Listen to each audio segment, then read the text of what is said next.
Friends, मैं सुनीता अग्रवाल। मेरे channel पे आप सभी का बहुत बहुत स्वागत है। तो आज हम बनाएंगे बहुत ही ज्यादा टेस्टी रेसिपी। तो चलिए बनाना शुरू करते हैं। आज मैं आपको एकदम मोतियों की तरह खिली खिली साबूदाने की खिचड़ी बनाना बताती हूँ, कैसे बनाई जाती है। आप अगर खिचड़ी बनाते हैं और आपकी खिली खिली नहीं बनती है तो मैं आपको जिस तरीके से बनाना बताऊंगी, अगर आप उस तरीके से खिचड़ी बनाएंगे तो आपकी खिचड़ी भी बहुत ही ज़्यादा खिली खिली और स्वादिष्ट बनके तैयार होगी। तो चलिए खिचड़ी बनाना शुरू करते हैं। खिचड़ी बनाने के लिए हम सबसे पहले साबूदाना भिगोएंगे। तो उसके लिए ये हमने मीडियम साइज वाला साबूदाना लिया है, क्योंकि खिचड़ी बनाने के लिए इसी साबूदाने का यूज होता है। ये हम 1.5 कप लेंगे। आपको जितनी खिचड़ी बनानी है आप उतना साबूदाना ले सकते हैं। मैं थोड़ी सी ज़्यादा खिचड़ी बनाऊंगी क्योंकि मेरी फैमिली में ये खिचड़ी ज़्यादा पसंद है। ये हमने 1.5 कप साबूदाना ले लिया है। अब ये खिचड़ी खिली के लिए बने तो उसके लिए हम साबूदाने के अंदर पानी डाल देते हैं और साबूदाने को हल्के हाथों से इस तरीके से हम धो लेते हैं, जिससे कि साबूदाने के अंदर जितना भी स्टार्च होगा वो निकल जाएगा। आप देख पा रहे हैं ये पानी गंदा हो गया है। अब इस पानी को हम फेंक देते हैं। साबूदाने के अंदर जो पानी था उसे हमने फेंक दिया है। अब इसके अंदर हम दोबारा से पानी डाल देते। अब इस साबूदाने को हल्के हाथों से दोबारा से धो लेते। देखिए आप देख पा रहे हैं ये पानी दोबारा से गंदा हो गया है। इसका मतलब साबूदाने के अंदर जो स्टार्च था वो निकल गया है। जब हम इस तरीके से साबूदाने को धो करके खिचड़ी बनाते हैं तो खिचड़ी बहुत ही ज़्यादा खिली खिली बन के तैयार होती है। अब हम दोबारा से इसका पानी फेंक देते हैं। हमने साबूदाने को 2 बार धो करके पानी फेंक दिया है।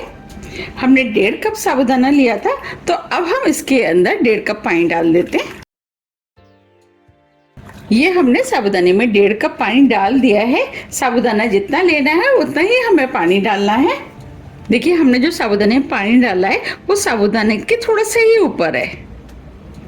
अब साबूदाने को हम ढक देते हैं और 5 से 6 घंटे के लिए साबूदाने को फूलने के लिए ऐसे ही छोड़ देते हैं, जिससे कि साबूदाना अच्छे से फूल जाएगा। आप चाहे तो साबूदाने को ओवरनाइट भी भिगो सकते हैं। तो अब हम साबूदाने को फूलने देते हैं। 6 घंटे करीब हो गए। अब हम साबूदाने को चेक कर लेते हैं। देखिए ये साबूदाना फूल गया है। मैं आपको दिखा रही हूँ, देखिए नीचे तक बिल्कुल एक सा साबूदाना फूला है। अब मैं आपको हाथ से भी दिखा देती हूँ। देखिए कितना बढ़िया मोती की तरह खिला खिला साबूदाना फूल के तैयार हुआ है। मैंने आपको जिस तरीके से बताया है, अगर आप उस तरीके से साबूदाने को भिगोएंगे तो आपका साबूदाना भी बिल्कुल ऐसा ही खिला खिला बन के तैयार होगा। साबूदाना जितना खिला खिला भीग के तैयार होगा, खिचड़ी उतनी ही ज्यादा खिली खिली बन के तैयार होगी। अब मैं आपको दिखा भी देती हूँ। देखिए साबूदाना फूल गया है।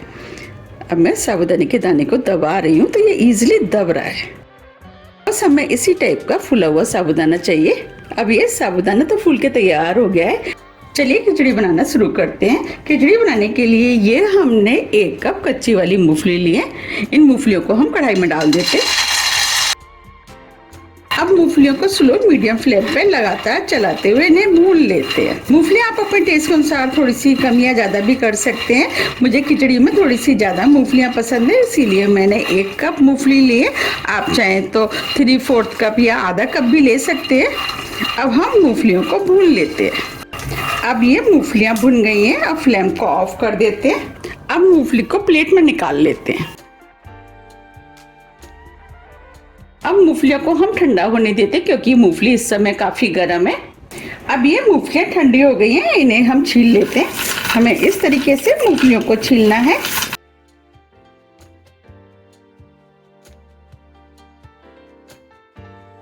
ये हमने मूंगफलियों को छील लिया है। अब मूंगफली के अंदर जो छिलके हैं उसे हम निकाल देते हैं। तो उन छिलकों को हम इस तरीके से छलनी से निकाल लेंगे, जिससे निकालने में आसानी रहेगी। आपको कुछ मूंगफली में ये छिलके दिखाई दे रहे हैं, उन्हें हम ऐसे ही छोड़ देंगे और इन मूंगफलियों को हम इस बाउल में निकाल लेते हैं। इस तरह हम सभी मूंगफलियों के छिलके निकाल लेंगे। ये हमने सभी मूंगफलियों में से छिलके निकाल लिए हैं। अब मूंगफलियों को दरदरा कूट लेते हैं। इसके लिए ये हमने इमामदस्ता लिया है। अब इसके अंदर हम थोड़ी सी मूंगफली डाल देते हैं। अब मूंगफलियों को हम इस तरीके से दरदरा कूट लेते हैं, और आप चाहें तो मिक्सी में मूंगफलियों को डालकर भी दरदरा पीस सकते हैं। ये हमने मूंगफली को दरदरा कूट लिया। मैं आपको दिखा भी देती हूँ। देखिए, हमें इस टाइप की दरदरी कुटी हुई मूंगफली चाहिए। इसमें कुछ दाने साबुत मूंगफली के भी हैं। इस तरह हम सभी मूंगफलियों को कूट के तैयार कर लेंगे। ये हमने मूंगफलियों को कूट के तैयार कर लिया है। अब खिचड़ी बनाने के लिए 2 टेबल स्पून देसी घी हम कढ़ाई में डाल देते हैं। हम व्रत के लिए बना रहे हैं, इसीलिए हम देसी घी का इस्तेमाल कर रहे हैं।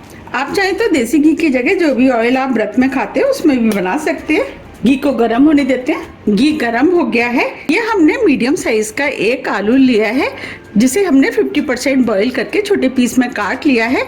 अब इस आलू को हम इस कढ़ाई में डाल देते हैं। अब इस आलू को मीडियम फ्लेम पे हल्के गोल्डन कलर का होने तक क्रिस्पी कर लेते हैं। जब हम इस तरीके से आलू को भून करके खिचड़ी बनाते हैं तो खिचड़ी बहुत ही ज़्यादा टेस्टी बनके तैयार होती है। और आप चाहें तो बॉइल्ड आलू की जगह कच्चे आलू का भी इस्तेमाल कर सकते हैं। अब ये आलू हल्के गोल्डन कलर के हो गए हैं और आलू के ऊपर क्रिस्पी सी कोटिंग भी आ गई है। अब आलू को हम साइड से कर देते हैं। ये 1 टीस्पून जीरा लिया है, वो डाल देते हैं। 3 से 4 हरी मिर्च, ये 10 से 12 करी पत्ते लिए हैं, इसे भी डाल देते हैं। इससे फ्लेवर अच्छा आता है। और सभी चीज़ों को हल्का सा भून लेते हैं। अब ये सभी चीजें भुन गई हैं। अब इसके अंदर 1 टीस्पून सेंधा नमक डाल देते हैं, क्योंकि हम व्रत के लिए बना रहे हैं, इसीलिए सेंधा नमक का इस्तेमाल कर रहे हैं। 1 टीस्पून काली मिर्च, जिसे हमने दरदरा कूट लिया है। अब दोनों चीजों को मिक्स कर देते हैं। अब जो हमने साबुदाने भिगोए थे उसे हम इसके अंदर डाल देते हैं। हमने जो मूंगफलियों को दरदरा कूटा था इसे भी डाल देते हैं। अब सभी चीजों को अच्छे से मिक्स कर देते हैं। अब ये सभी चीजें अच्छे से मिक्स हो गई हैं। अब साबुदाने को ढक देते हैं और 5 से 6 मिनट के लिए स्लो मीडियम फ्लेम पे हम इसे पकने देते हैं, जिससे कि साबुदाना जो हमने डाला है वो सॉफ्ट हो जाए।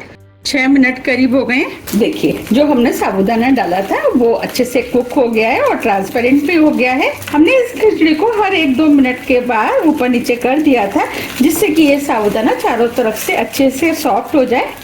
अब ये साबुदाना सॉफ्ट हो गया है। अब हम इसमें हरा धनिया डाल देते हैं। 1 नींबू का रस। आप जो भी चीजें व्रत में नहीं खाते हैं आप उसको स्किप भी कर सकते हैं। अगर आपको मेरी रेसिपी पसंद आ रही है तो रेसिपी को लाइक कर दीजिएगा और ज़्यादा से ज़्यादा फ्रेंड और फैमिली के साथ शेयर भी कर दीजिएगा। आप मेरी रेसिपी को कौन सी सिटी से देख रहे हैं आप मुझे कमेंट्स बॉक्स में लिख के ज़रूर बताइएगा। मुझे आपके साथ जुड़ करके बहुत अच्छा लगता है। अब सभी चीज़ों को अच्छे से मिक्स कर देते हैं। अब ये व्रत वाली खिचड़ी बनके तैयार हो गई है। आप देख पा रहे कितनी बढ़िया खिचड़ी बनी है और इसका एक एक दाना खिल रहा है। अब फ्लेम को हम ऑफ कर देते हैं। अब हम खिचड़ी को गर्मा गर्म सर्व कर लेते हैं। देखिए कितनी बढ़िया खिली खिली खिचड़ी बनके तैयार हुई है और इसका एक एक दाना मोती की तरह खिल रहा है। मैंने आपको जिस तरीके से खिचड़ी बनाना बताया, अगर आप उस तरीके से खिचड़ी बनाएंगे तो आपकी खिचड़ी भी बहुत ही ज़्यादा टेस्टी और खिली खिली बनके तैयार होगी। मैंने अपने चैनल पर काफ़ी तरह की खिचड़ी की रेसिपी डाली हुई है, उन्हें काफ़ी पसंद भी किया गया है। आप मेरे चैनल पर जाकर के उन सभी को देख सकते हैं। मैंने अपने चैनल पे काफ़ी व्रत की भी रेसिपियाँ डाली हुई है, उन्हें भी आप देख सकते हैं। आप मुझे कमेंट्स बॉक्स में ये भी लिख के बताइए कि आपको कौन कौन सी व्रत वाली रेसिपियाँ पसंद है। मैं उन रेसिपियों की वीडियो भी अपने चैनल पे अपलोड कर दूंगी। अगर आपको मेरी रेसिपी पसंद आ रही है तो आप रेसिपी को लाइक कर दीजिएगा और ज़्यादा से ज़्यादा फ्रेंड और फैमिली के साथ शेयर भी कर दीजिएगा। आपको देखने से ही पता लग रहा होगा कि खिचड़ी कितनी ज़्यादा टेस्टी बनके तैयार हुई है। हमने इस खिचड़ी को बहुत ही कम मसालों के साथ बनाया, फिर भी ये बहुत ही ज़्यादा टेस्टी बनके तैयार हुई है। अब इसके ऊपर हम थोड़ा सा हरा धनिया डाल देते हैं, जिससे ये खिचड़ी देखने में और भी ज़्यादा सुंदर लगेगी। अब मैं आपको पास से भी दिखा देती हूँ।